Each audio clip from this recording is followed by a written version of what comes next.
Well, Colin, welcome to the program. Nice to catch up with you, and tell us about this Forage trading agreement. What's this all about? Yeah, thanks, Mark. Look, it's something we've been thinking about for a while, and certainly came to a bit of a head this year with all the increased prices, well, especially diesel and fertiliser.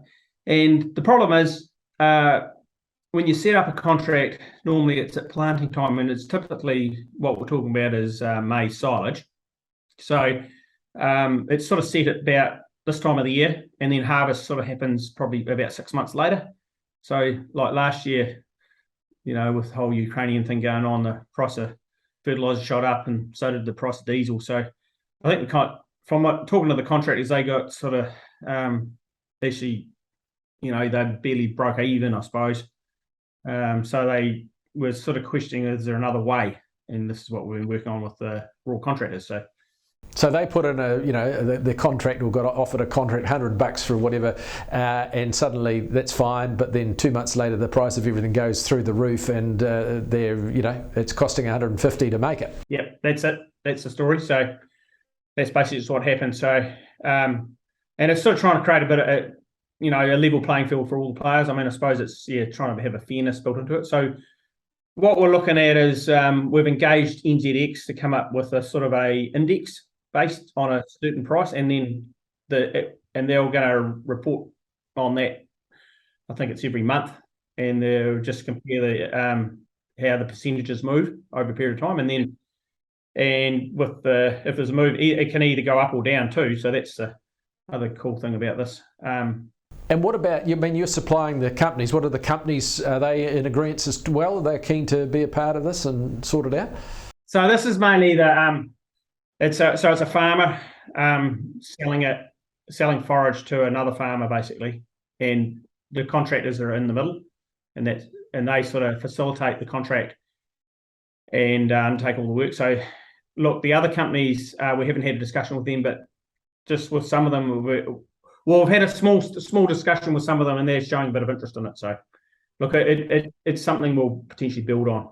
So basically, it's a bit of a fail-safe so that you don't get caught like this. I mean, is this probably the first time it's been this severe? Oh yeah, well, the price of diesel, it went way through the roof. It's sort of come back to a bit more reasonable now. And fertiliser, we all know what's happened there. About a year ago it was around $600-700 a tonne, and now it's up near $1,350 for urea. DAP was about $900 a year ago. It's up near $1,900 or something like that. So, it's just I've never ever struck the volatility like that ever in my life. I mean, hopefully it'll come down. Good time to be chair of the Arable Committee, I would have thought.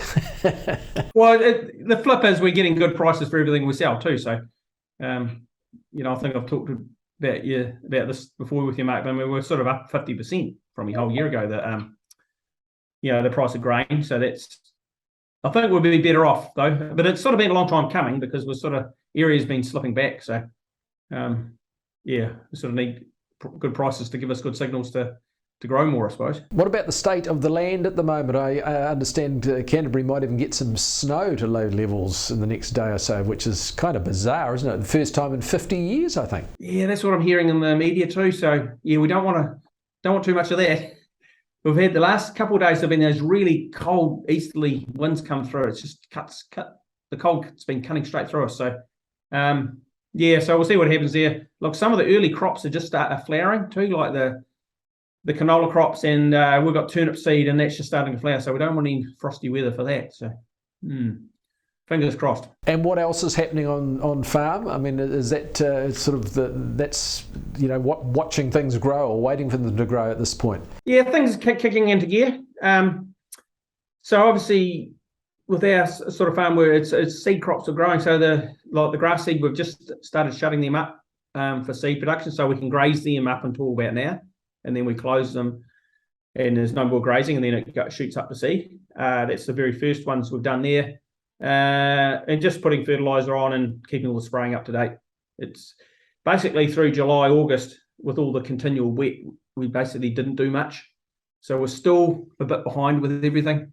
And hopefully, the forecast didn't look good this week, so I was sort of hoping to catch up, but might be the following week. We'll see how we go.